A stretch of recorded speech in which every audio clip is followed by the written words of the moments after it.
Bom, eu vou falar então sobre 2 casos para a gente explorar um pouco mais as ferramentas diagnósticas que a gente usa na patologia. Então, aqui eu coloquei um resumão. A gente tem as biópsias e ressecções cirúrgicas que vão passar por um processamento histológico e vão formar o tecido emblocado em parafina, que a gente vai fazer uma lâmina e dar o diagnóstico no microscópio. Mas a gente também pode ter o estudo de células através de punção aspirativa por agulha fina, como uma punção de tireoide, por exemplo, para identificar nódulos suspeitos da tireoide. Citologias esfoliativas, como é o caso do exame de Papa Nicolau, em que a gente vai fazer uma raspagem do colo uterino e colocar essas células numa lâmina e olhar posteriormente para identificar lesão precursora ou câncer de colo uterino. E nós temos 2 ferramentas que são ferramentas mais avançadas, que é o estudo imunistoquímico e os testes moleculares, que aí vão fazer mais o link com vocês nessa área de oncologia. Então, eu trouxe 2 casos para a gente entender a importância do exame imunistoquímico, como que a gente faz essa correlação entre a morfologia e a imune, e o que isso vai impactar no tratamento do paciente.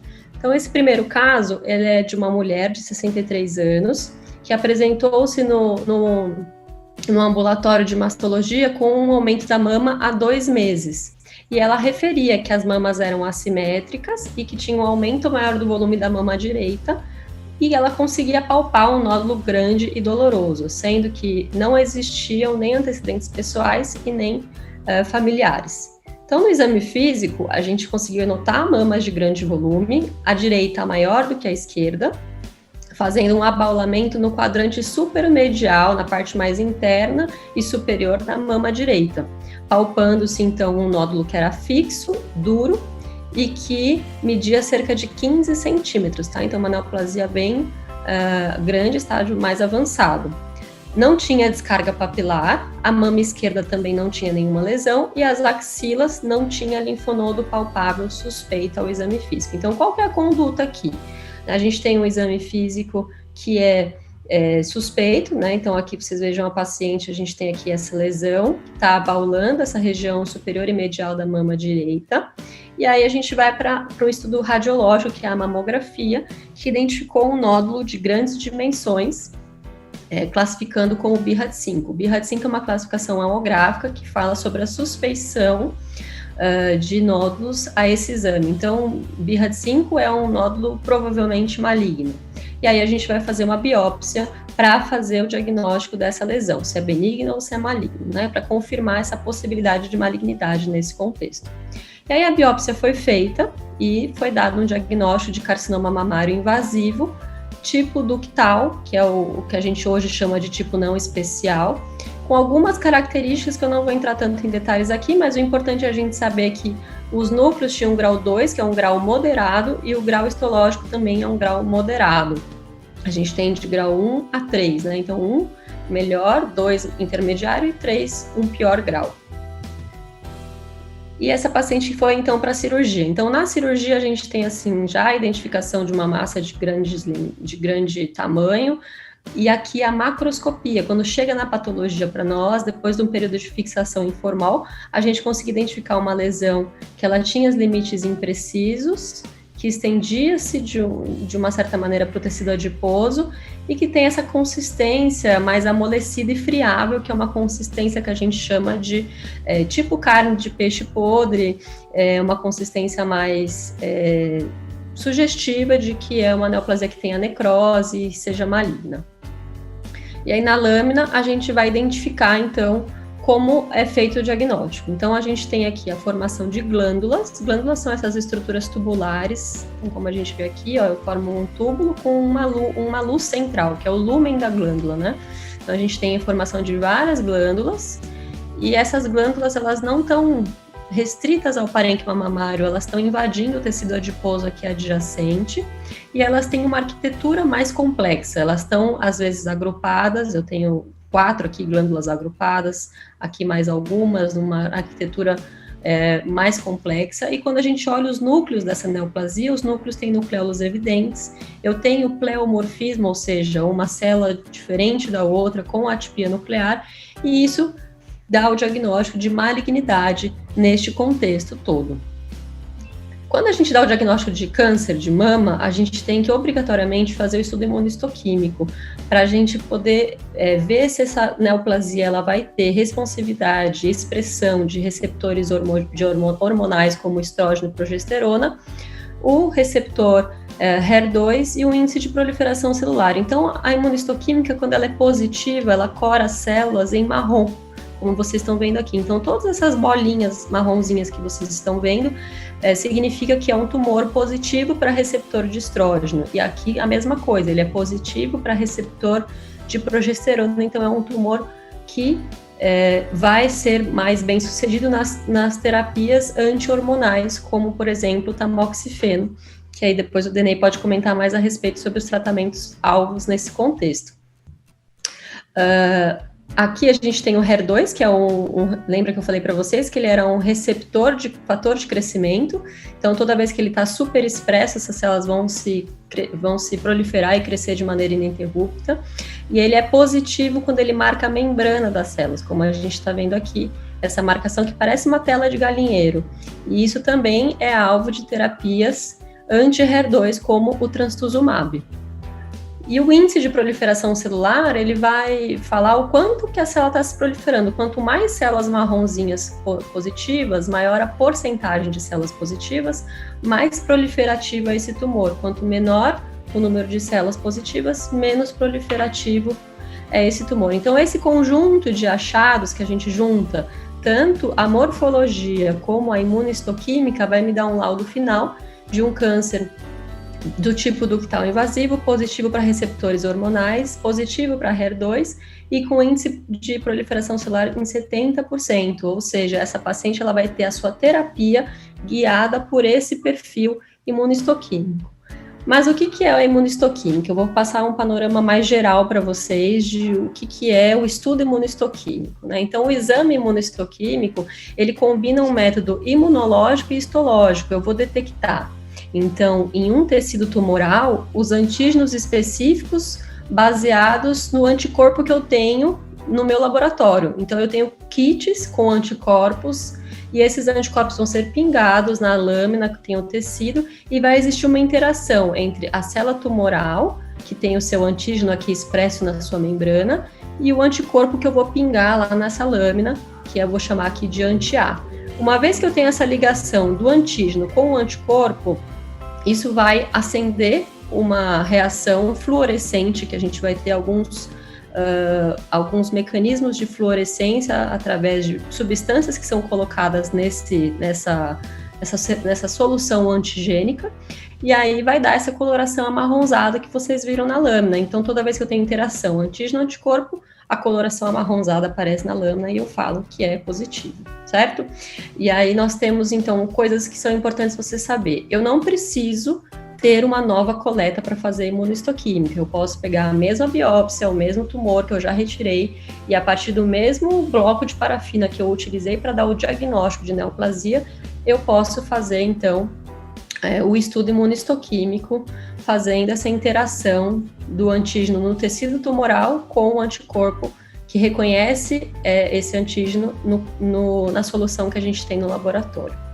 E aí a gente tem algumas aplicações de imunistoquímica, né? Então eu vou falar de modo geral as 4 principais aplicações. A primeira e mais comum é a avaliação prognóstica de neoplasias. Então, todo câncer de mama, a gente tem que saber se é positivo ou negativo para estrógeno, progesterona e HER2, porque isso vai me dizer se ela vai responder melhor a um tipo de tratamento e se o prognóstico é melhor. Nós temos uma classificação molecular do câncer de mama que nos diz que tumores que são receptores de estrógeno e progesterona positivo, com baixo índice de proliferação Ki67 e HER2 negativo, possuem um prognóstico muito melhor do que comparado a um tumor que é negativo para receptor de estrógeno, progesterona e HER2, que a gente chama de triplo negativo, que é um pior prognóstico, é o pior prognóstico de todos, tá? Outra aplicação seria no cenário de caracterizar a origem de um tumor metastático. Então, imaginem que o paciente chega no consultório com um nódulo na região supraclavicular esquerda e é feita uma biópsia e vem o diagnóstico de carcinoma. E aí a gente não sabe de onde é esse carcinoma, ele não tem ainda o seu diagnóstico firmado. E aí a gente pode fazer imunistoquímica, existem anticorpos específicos para cada tecido. Então, eu tenho anticorpo específico para a mama, outro para o intestino, para a bexiga, para o pulmão, e eu vou testando no tecido esses anticorpos, o que for positivo me sugere mais um sítio primário, e aí a investigação diagnóstica desse paciente vai ser mais naquele sentido. Outra indicação seria quando eu tenho uma neoplasia tão indiferenciada, tão pouco diferenciada, que eu não consigo falar se é um carcinoma, se é um sarcoma, se é um linfoma ou se é um melanoma. Toda vez que a gente tem essa neoplasia tão pouco diferenciada, a gente usa de marcadores imunistoquímicos que são mais sugestivos de carcinoma, outros mais de linfoma, outros de melanoma. Então, a gente tem marcadores específicos para cada tipo de neoplasia.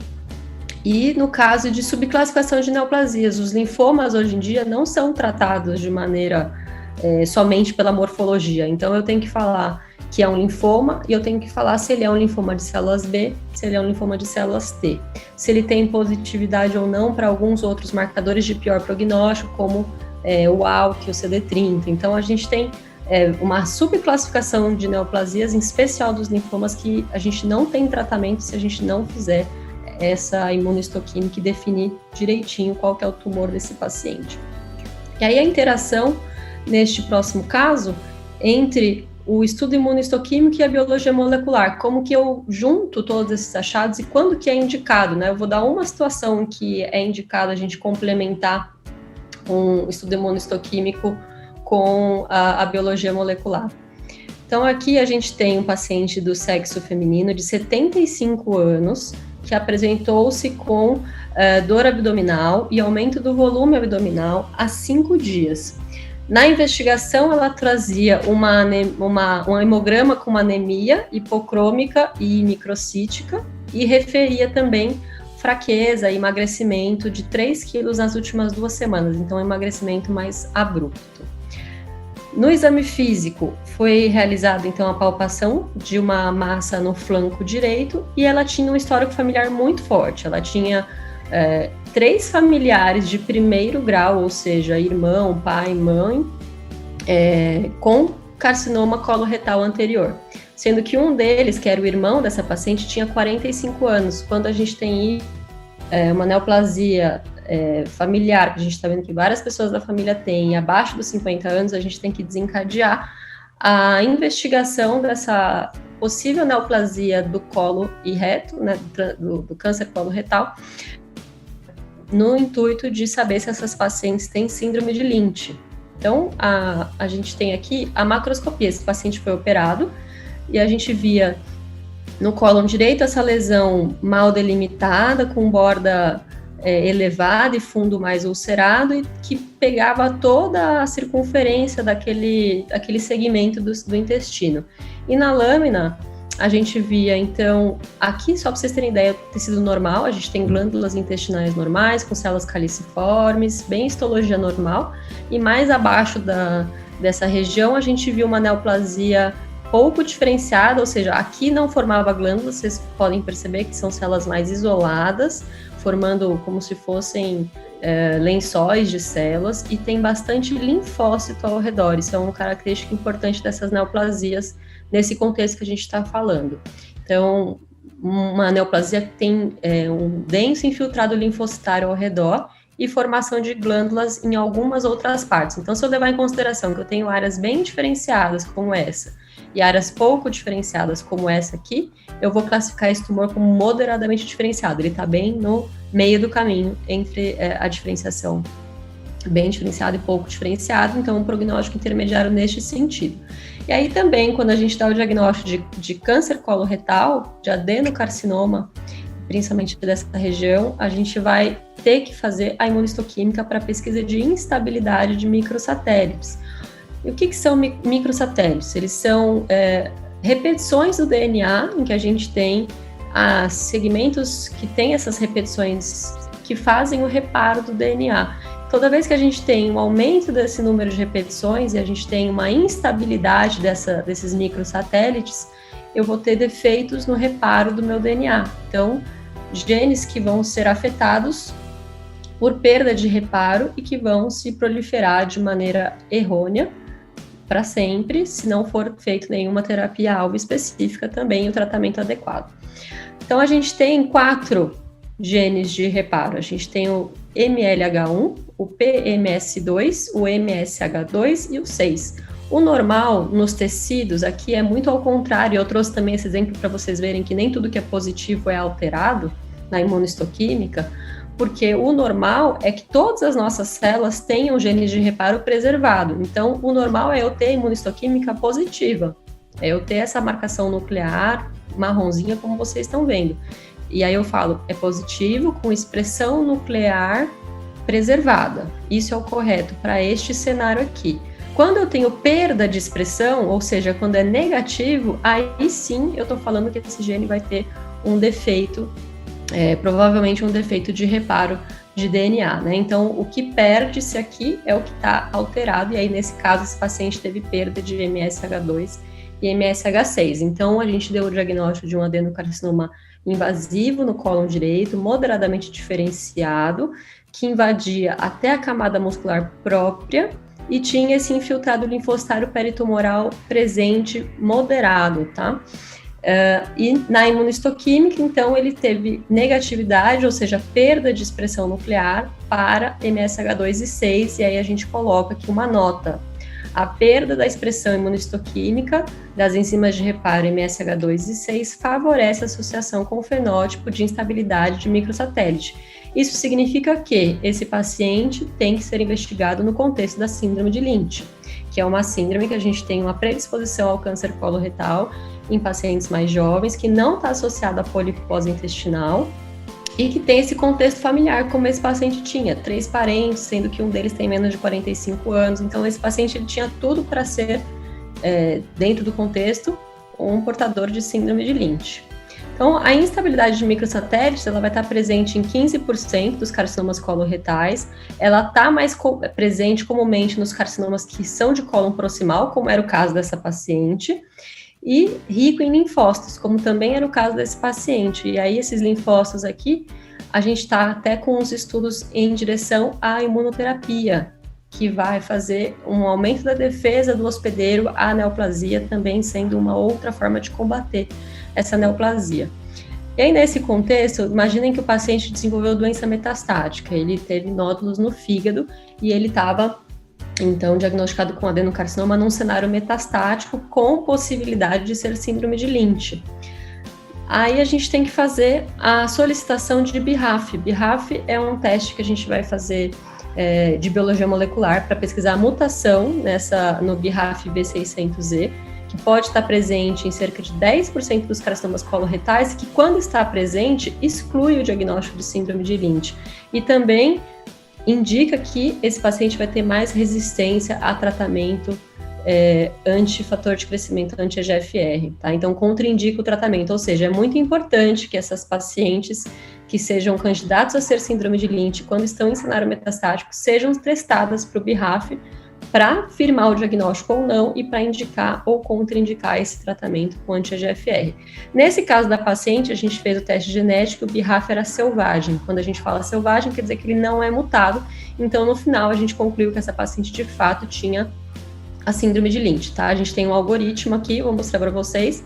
Então, microsatélites deficientes, a gente pode ter cânceres esporádicos ou síndrome de Lynch. E aí, se a gente tem perda e associado a BRAF wild type, que é o tipo selvagem, se for o MSH2 e 6, que é o tipo do nosso paciente, ainda vai ter que ser confirmado com uma sequência, com um sequenciamento de DNA para confirmar Lynch, que é o caso desse paciente. Então, ele fez o sequenciamento, confirmou que era Lynch, e o cenário contrário seria, se ele tivesse o BRAF mutado, a gente consideraria isso como não sendo Lynch, como sendo um carcinoma coloretal esporádico, que é a maioria, mas que nesse caso a gente teve todo esse cenário diagnóstico diferente. Então, para vocês entenderem que eu tenho a parte de diagnóstico morfológico, que é a lâmina, que eu falo se é tumor, se ele é benigno, se ele é maligno, baseado naquelas características todas que eu falei para vocês,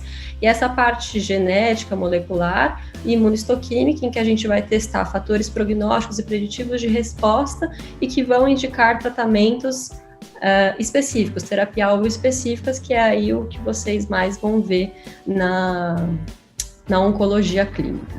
Então, eu fico aberta aí para eventuais dúvidas, espero que vocês tenham gostado da apresentação. Eu entendo que para muitos pode ser um tema mais complexo, mas eu acho que de uma forma mais genérica, inicial, é um bom começo para vocês entenderem como que o patologista pode atuar em conjunto com o oncologista, cirurgião oncológico e áreas correlatas. Muito obrigada.